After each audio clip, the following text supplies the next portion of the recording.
আজকের গুরুত্বপূর্ণ আঞ্চলিক সংবাদে সবাইকে জানাই স্বাগতম। আজকের সন্ধ্যার বিশেষ বিশেষ খবর হলো অরুণোদয় লাখপতি দিদির টাকা শীঘ্রই বললেন মুখ্যমন্ত্রী হিমন্ত। মহিলাদের জন্য আজকে দিনের কথা শোনালেন মুখ্যমন্ত্রী হিমন্ত বিশ্ব শর্মা। মুখ্যমন্ত্রী বলেছেন 1 মাসের মধ্যেই অরুণোদয় প্রকল্পে নতুন করে মহিলাদের নাম নথিভুক্ত করা হবে। শুধু তাই নয়, লাখপতি দিদি তালিকায় যেসব মহিলার নাম উঠে গেছে তাদের ব্যাংক অ্যাকাউন্টে খুব শীঘ্রই টাকা ঢুকবে। শুক্রবার নামরূপে একথা ঘোষণা করেছেন মুখ্যমন্ত্রী হিমন্ত বিশ্ব শর্মা। বলেছেন, গত লোকসভা নির্বাচনের সময় সরকার যেসব প্রতিশ্রুতি দিয়েছিল তা অক্ষরে অক্ষরে পালন করা হবে। প্রতিশ্রুতি ভঙ্গের কোনো প্রশ্নই উঠে না। 2021 সালে বিধানসভা নির্বাচনের সময় বিজেপি যেসব প্রতিশ্রুতি দিয়েছিল মাত্র 3 বছরের মধ্যে তার সরকার সেগুলোর সিংহভাগই বাস্তবায়িত করেছে। এই ট্র্যাক রেকর্ড তুলে ধরে হিমন্ত বিশ্ব শর্মা এদিন অরুণোদয় ও লাখপতি দিদি যোজনায় প্রতীক্ষায় রয়েছেন যেসব মহিলা তাদের আশার কথা শুনিয়েছেন। শুধু তাই নয়, মুখ্যমন্ত্রী বলেছেন মাইক্রো ফাইন্যান্সের অধীনে যেসব মহিলা 50,000 টাকা অবধি ঋণ নিয়েছেন তাদের টাকাও সরকার মিটিয়ে দেবে। AMAEIR যোজনার অধীনে সরকার তাদের ঋণ মিটিয়ে দেবে বলে মুখ্যমন্ত্রী জানিয়েছেন। অপরদিকে মর্মান্তিক দুর্ঘটনা সংঘটিত হলো শিলচর তারাপুর রেল স্টেশনে। আজ তারাপুর রেল স্টেশনে রেলে কাটা পড়ে মৃত্যু ঘটল এক যুবকের। জানা যায়, আজ সকালে রেল লাইন দিয়ে যাওয়ার সময় শিলচর মহিষাসন ট্রেকের নিচে পড়ে যায় যুবকটি। ঘটনাস্থলে মৃত্যু হয় যুবকের। সঙ্গে সঙ্গে স্থানীয়রা ঘটনাটি দেখে রেল পুলিশকে খবর দেন। রেল পুলিশ ঘটনাস্থলে পৌঁছে মৃতদেহটি উদ্ধার করে ময়নাতদন্তের জন্য শিলচর মেডিকেল কলেজ হাসপাতালে পাঠিয়েছে।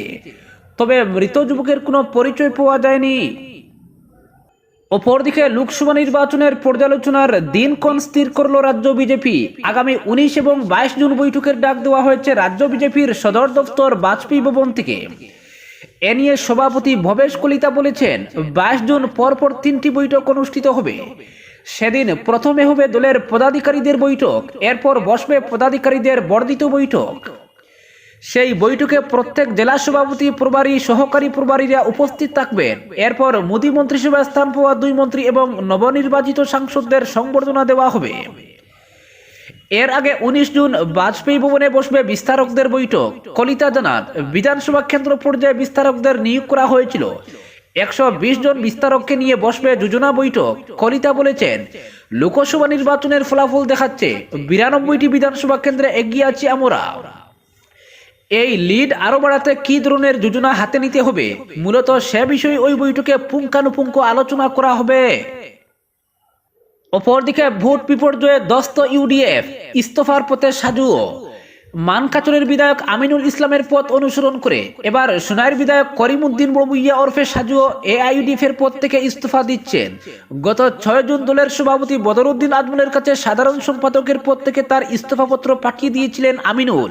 এ নিয়ে সাংবাদিকদের তিনি জানান, বুটে দলের বিপর্যয়ের নৈতিক দায়িত্ব মাথা পেতে নিয়েই তিনি পদত্যাগ করেছেন। তবে ইউডিএফ-এর 3 বারের বিধায়ক রফিকুল ইসলাম জানান, আমিনুলের ইস্তফা গ্রহণ করা হবে কিনা সেই সিদ্ধান্ত নেবেন আজমল।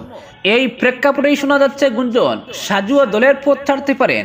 ইউডিএফ-এর ভেতর থেকে বেশে আসা সেই গুঞ্জনের সার কথা হলো, পরিষদীয় দলের অন্দরে সাজুকে কেন্দ্র করে খুব পুঞ্জীভূত হচ্ছে। একাংশ বিধায়ক মনে করেন সাজুর জন্যই দল আজ ভাঙ্গনের মুখে। 6 থেকে 7 জন বিধায়ক অন্য দলে যাওয়ার জন্য এক পা বাড়িয়েই রেখেছেন। বিধায়ক করিমউদ্দিন এ সম্পর্কে নিজ প্রতিক্রিয়া ব্যক্ত করতে বলেছেন, গুঞ্জন নয়, আমি দলের পর্যালোচনা বৈঠকে উপস্থিত থেকে ওখানে ইস্তফা দেব। এবারের বুটে বলতে গেলে একা সাজুই ছড়ি ঘুরিয়েছেন। আজমলের নয়নের মণি হওয়ার সুবাদেই দলের প্রভাব ও প্রতাপ বাড়াতে পেরেছেন তিনি। তার বিরুদ্ধে খুব কোন পর্যায়ে পৌঁছেছে সেটা বোঝা গিয়েছে কাটলিচুয়ার বিধায়ক সুজামউদ্দিন লস্করের এক ভাইরাল ফোন আলাপে। আড়াল আবডালে রেখে নিম্ন আসামের কয়েকজন বিধায়ক বলেছেন লোকসভা উঠের কৌশল স্থির করেছেন সাজুই এবং তার জন্যই করিমগঞ্জ আসনে 30,000 ভোটও টানতে পারেননি ইউডিএফ-এর প্রার্থী শাহাবুল ইসলাম চৌধুরী। শোনা যায় এ নিয়ে তার মনেও খুব আছে। ঘনিষ্ঠ মহলে শাহাবুল নাকি বলেছেন সময় এলে তিনি মুখ খুলবেন। তবে এই প্রতিবেদককে শাহাবুল বলেন সাজুর প্রতি তার কোনো অনুযোগ নেই, সাজু তাকে ভোটের সময় সাহায্যই করেছেন। ঘটনা হলো ইউডিএফ-এর পর্যালোচনা বৈঠকে বিভিন্ন বিষয়ের সঙ্গে সাজুর রাজনীতি নিয়েও কথা উঠতে পারে। আজমল হজ থেকে ফিরলেই বসবে এই বৈঠক। সাজুর প্রতি বিরাগভাজন হওয়া একাংশ বিধায়কের মতে দলের পদ থেকে পদত্যাগের পরামর্শ সম্ভবত আজমলই তাকে দিয়েছেন। প্রকৃতপক্ষে শুধু সাজু নয়, আরও কিছু ইস্যুতেই ইউডিএফ এর ভেতরে তৈরি হয়েছে বিক্ষুব্ধ শিবির। এই বিক্ষুব্ধ শিবিরের ৬-৭ জন বিধায়ক তলে তলে কংগ্রেসের সঙ্গে যোগাযোগ করছেন বলে দলের সূত্রেই জানা গিয়েছে। যদিও প্রদেশ কংগ্রেস সভাপতি ভূপেন বোরা সাফ জানিয়েছেন, ইউডিএফ বিধায়কদের দলে টানতে তারা ইচ্ছুক নন। কংগ্রেসের রাজনৈতিক বিষয়ক বৈঠকে এ ব্যাপারে বিশদে আলোচনা হবে বলেও জানান বোরা। ইউডিএফ এর প্রবীণ বিধায়ক হাফিজ বশির আহমেদ কাসিমি অবশ্য নিশ্চিত, দলের কোনো বিধায়কই অন্য দলে যাবেন না। তার মতে এবারের ভোটে ইউডিএফ এর বিপর্যয়টা সাময়িক, দল আবার ঘুরে দাঁড়াবে। তিনি সুস্পষ্ট ভাষায় বলেছেন, দল ভুল করেছিল বলেই মানুষ মুখ কুড়িয়ে নিয়েছেন, কিন্তু সাধারণ ভোটাররাই আবার ইউডিএফকে মাথায় তুলে নেবেন। রফিকুল ভুল স্বীকার করে বলেছেন, বিপর্যয়ের নৈতিক দায় আমাদের মাথা পেতে নিতেই হবে। এই সময়টা একজন আরেকজনকে দোষারোপের নয়। আমিনুল নৈতিক দায় মেনে দলের পদ থেকে ইস্তফা দিয়েছেন। এই পথ অন্যরাও ধরতেই পারেন, তবে এই বিষয়ে চূড়ান্ত সিদ্ধান্ত নেওয়া হবে দলের পর্যালোচনা বৈঠকে।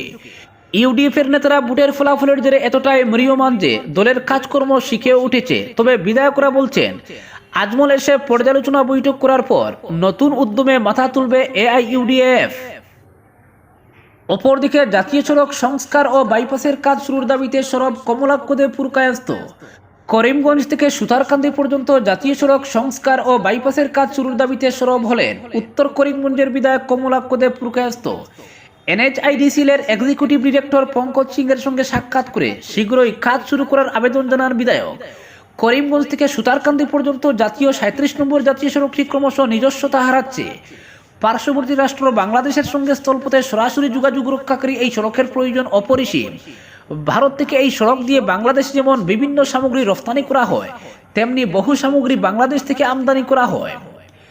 এর মাধ্যমে প্রচুর সরকারি রাজস্ব আদায় করা হয়। সুতারকান্দি বন্দর দিয়ে পণ্যগুলো যাতায়াত করে ৩৭ নম্বর জাতীয় সড়কের উপর দিয়েই। অথচ অতি গুরুত্বপূর্ণ এই সড়কটি শুধুমাত্র সংস্কারের অভাবে চরম বেহাল আকার ধারণ করেছে। অন্যদিকে এই আন্তর্জাতিক জাতীয় সড়কের বেহাল অবস্থার জন্য যানবাহন চলাচলে সমস্যার সৃষ্টি হচ্ছে। জাতীয় সড়কের উপর বিশাল বিশাল গর্তে জমা জলের জন্য সাধারণ মানুষ যেমন হেনস্থা হচ্ছেন, তেমনি প্রায় প্রতিদিন বাইক আরোহী থেকে ই রিকশার যাত্রীরা দুর্ঘটনার শিকার হচ্ছেন। কিন্তু কোনো হেলদোল নাই সড়কের দায়িত্বপ্রাপ্ত এনএইচআইডিসিএল কর্তৃপক্ষের। শুক্রবার বিষয়টি নিয়ে এনএইচআইডিসিএল এর এক্সিকিউটিভ ডিরেক্টরের সঙ্গে সাক্ষাৎ করে বিস্তারিত তুলে ধরেন উত্তর করিমগঞ্জের বিধায়ক কমলাক্ষদে পুরকায়স্ত। বিভাগীয় ডিরেক্টর পঙ্কজ সিং এর সঙ্গে মুখোমুখি হয়ে জাতীয় সড়ক সংস্কারের দাবি জানান বিধায়ক। একই সঙ্গে বাইপাসের কাজ শীঘ্রই শুরু করতে অনুরোধ জানান। করিমগঞ্জ জেলায় এনএইচআইডিসিএল এর যেসব কাজ ইতিমধ্যে সরকারের তরফে মঞ্জুর করা হয়েছে, সেগুলো সরেজমিনে পরিদর্শন করতে এবং কাজের দায়িত্বে থাকা ঠিকাদারদের সঙ্গে আলোচনা করে কাজগুলো এগিয়ে নিতে বিভাগীয় কর্তার সক্রিয়তা কামনা করেন উত্তর করিমগঞ্জের বিধায়ক কমলাক্ষদে পুরকায়স্ত। উল্লেখ্য, বিধায়কের আবেদনে সাড়া দিয়ে জাতীয় সড়ক সংস্কারের কাজ শীঘ্রই শুরু করতে দায়িত্বপ্রাপ্ত ঠিকাদারকে নির্দেশ দেন এনএইচআইডিসিএল এর এক্সিকিউটিভ ডিরেক্টর। এছাড়া তিনি আশ্বাস দেন, করিমগঞ্জ বাইপাসের কাজেও শীঘ্রই হাত দেওয়া হবে। আলোচনার ফাঁকে সিংহকে করিমগঞ্জে গিয়ে রাস্তাঘাটের কাজকর্ম সরেজমিন পর্যবেক্ষণের অনুরোধ করেন কমলাক্ষ। অপরদিকে আগামী ১৭ জুন কাছাড় জেলায় শান্তিপূর্ণভাবে ঈদ উদযাপন নিয়ে জেলা প্রশাসনের উদ্যোগে জেলার মুসলিম সমাজের প্রতিনিধি স্থানীয় কয়েকজন বিশিষ্ট ব্যক্তিদের নিয়ে এক বৈঠক অনুষ্ঠিত হয়। অতিরিক্ত জেলা শাসক অন্তরা সেনের সভাপতিত্বে অনুষ্ঠিত সভায় জেলার ৫ সার্কেল অফিসার ও সংশ্লিষ্ট বিভাগীয় আধিকারিকরা উপস্থিত ছিলেন। বৈঠকের শুরুতে অতিরিক্ত জেলা শাসক গত সভার সিদ্ধান্তগুলো পাঠ করে আসন্ন ঈদ উজ জুহা শান্তিপূর্ণভাবে পালনের জন্য পশু কুরবানির ক্ষেত্রে সতর্কতা অবলম্বন করার আহ্বান জানান এবং এ ব্যাপারে উপস্থিত সদস্যদের কাছ থেকে পরামর্শ আহ্বান করেন।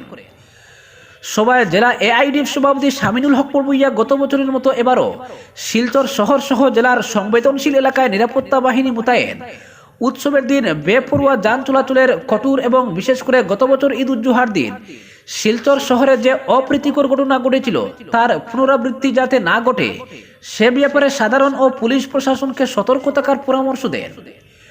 বৈঠকে মণিপুরী মুসলিম সমাজের প্রতিনিধি আব্দুল নূর চৌধুরী বলেন, প্রতিটি উৎসবের সময় একাংশ যুবক দু চাকার বাহন নিয়ে বেপরোয়া চলাচল করায় সড়ক দুর্ঘটনা সংঘটিত হয়।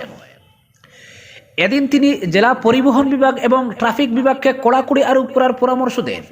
এছাড়াও এই ঈদের সঙ্গে পশু কুরবানির সম্পর্ক রয়েছে, তাই তিনি জেলার প্রতিটি পশুহাটে পুলিশ মোতায়েন সহ উৎসবের দুদিন আগে থেকে জল ও বিদ্যুৎ সরবরাহ স্বাভাবিক রাখার উপর গুরুত্ব আরোপ করেন। বৈঠকে অংশ নিয়ে জেলার অতিরিক্ত পুলিশ সুপার সুব্রত সেন পশু কুরবানির সময় সতর্কতা অবলম্বনের উপর জোর দেন। তিনি বলেন, এক্ষেত্রে গাফিলতি করলে আইনি ব্যবস্থা নিতে বাধ্য হবে পুলিশ। এছাড়াও তিনি জানান, সংবেদনশীল এলাকায় পুলিশ মোতায়েনের ব্যাপারে ইতিমধ্যে ব্যবস্থা নেওয়া হয়েছে। আলোচনায় অংশ নেন হিউম্যানিটি ফাউন্ডেশনের সদস্য মিলন উদ্দিন লস্কর, নদওয়া সংগঠনের প্রতিনিধি মৌলানা হুসেন আহমেদ মজুমদার প্রমুখ। অতিরিক্ত জেলা শাসক অন্তরা সেন জানান, উৎসব উপলক্ষে আইন শৃঙ্খলা দেখার জন্য প্রশাসনের পক্ষ থেকে কয়েকজন ম্যাজিস্ট্রেট নিয়োগ করা হবে। তিনি উৎসবের দিনগুলোতে পানীয় জল এবং বিদ্যুৎ সরবরাহ স্বাভাবিক রাখার জন্য উপস্থিত দুই বিভাগের আধিকারিকদের নির্দেশ দেন।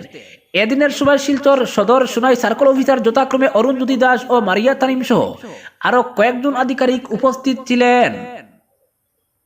অপরদিকে লালা পৌরসভা কার্যালয়ে পৌর সদস্য বনাম বড়বাবুর তর্ক বিতর্ক, বড়বাবুকে শারীরিক নিগ্রহ, কমিশনারকে বড়বাবুর পুত্রদের পাল্টা আক্রমণ, গভীর রাতে আপোষ মীমাংসা, এরপর মামলা পাল্টা মামলা ইত্যাদি ঘটনাকে কেন্দ্র করে লালা শহরে তীব্র চাঞ্চল্যের সৃষ্টি হয়েছে।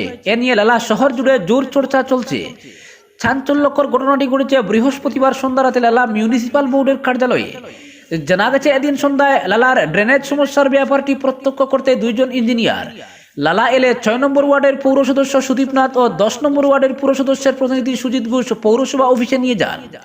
তারা বড়বাবু কৃষ্ণকান্ত শুক্লবৈদ্যের কাছে পুরনেত্রীর অফিস খুলে দেওয়ার কথা বলেন। এতে বড়বাবু রাজি হননি। বড়বাবু পুরনেত্রীর বর্তমানে অফিস খুলে দিতে রাজি হননি। সে থেকে কথা কাটাকাটি এবং পরিণতিতে তাকে শারীরিক নিগ্রহ করা হয় বলে অভিযোগ। এই ঘটনার পর অন্য একজন পৌর সদস্য দ্রুত ছুটে এসে প্রাথমিক চিকিৎসার পর বড়বাবুকে বুঝিয়ে সুঝিয়ে বাড়িতে পাঠিয়ে দেন। এদিকে এই ঘটনার পর বড়বাবুর পুত্ররা তাদের বাবাকে শারীরিক নিগ্রহের খবর পেয়ে উত্তেজিত হয়ে লালা শহরে ছুটে এসে পুর সদস্য সুদীপ নাথকে আক্রমণ করেন। বড়বাবুর দুই ছেলে টটর শুক্লবৈদ্য ও সুমন শুক্লবৈদ্য প্রতিশোধ নিতে পুর সদস্য সুদীপ নাথের উপর চড়াও হন বলে অভিযোগ। এ মর্মে সুদীপ নাথ থানায় অভিযোগ জানালে পুলিশ দুই বাইকে না পেয়ে কৃষ্ণকান্ত শুক্লবৈদ্যকে থানায় তুলে নিয়ে আসে। এদিন বড়বাবুকে থানায় আটকের খবর পেয়ে ময়দানে নামেন অন্য পুর সদস্যরা। তারাই সবাই মিলে রাতেই থানায় বসে আলোচনার মাধ্যমে বিবাদের আপোষ মীমাংসা করেন। গভীর রাতে আপোষ মীমাংসার কাগজ পাওয়ার পর পুলিশ বড়বাবুকে মুক্তি দেয়। এদিকে শুক্রবার বড়বাবু কৃষ্ণ শুক্লবৈদ্য ফের তাকে শারীরিক নিগ্রহের অভিযোগ তুলে থানায় এজাহার জমা দেন, যদিও পুলিশ তার অভিযোগ গ্রাহ্য করেনি। লালা থানার ওসি জানান, গভীর রাতে তাদের আপোষ মীমাংসার পর বড়বাবু নিজের হাতে মীমাংসাপত্র জমা দিয়ে যান। অন্যদিকে বড়বাবু কৃষ্ণ শুক্লবৈদ্য শুক্রবার লালা প্রাথমিক স্বাস্থ্য কেন্দ্রে গিয়ে শারীরিক অসুস্থতার কথা জানালে তার শারীরিক অবস্থার বিষয় বিবেচনা করে লালা প্রাথমিক স্বাস্থ্য কেন্দ্র থেকে হাইলাকান্দি সিভিল হাসপাতালে পাঠানো হয় বলে জানা গেছে। এদিকে এই ঘটনার প্রেক্ষিতে শুক্রবার লালা মিউনিসিপাল বোর্ডের এমপ্লয়িজ ইউনিয়নের পক্ষে সম্পাদক ও পুর কর্মচারীদের নিরাপত্তা নিশ্চিত করার দাবি জানিয়ে এক্সিকিউটিভ অফিসার অভিজিৎ বেকে একটি স্মারকপত্র প্রদান করেন। স্মারকপত্রের প্রতিলিপি পুরনেত্রী তুলসী রায় সহ অল আসাম মিউনিসিপাল ওয়ার্কার্স ফেডারেশনের জোনাল প্রেসিডেন্ট সেক্রেটারিকেও দেওয়া হয়েছে। প্রদত্ত স্মারকপত্রে বড়বাবুর উপর হামলার সুবিচার চেয়ে পুরকর্মীদের নিরাপত্তা নিশ্চিত করার দাবি জানানো হয়েছে। পুরনেত্রী তুলসী রায় জানান, বৃহস্পতিবার সন্ধ্যায় বড়বাবুর সঙ্গে কমিশনারের ভুল বুঝাবুঝি হলে রাতে বিষয়টি আপোষ মীমাংসা হয়ে গেছে। আজকের বিশেষ সংবাদ এখানেই সমাপ্ত।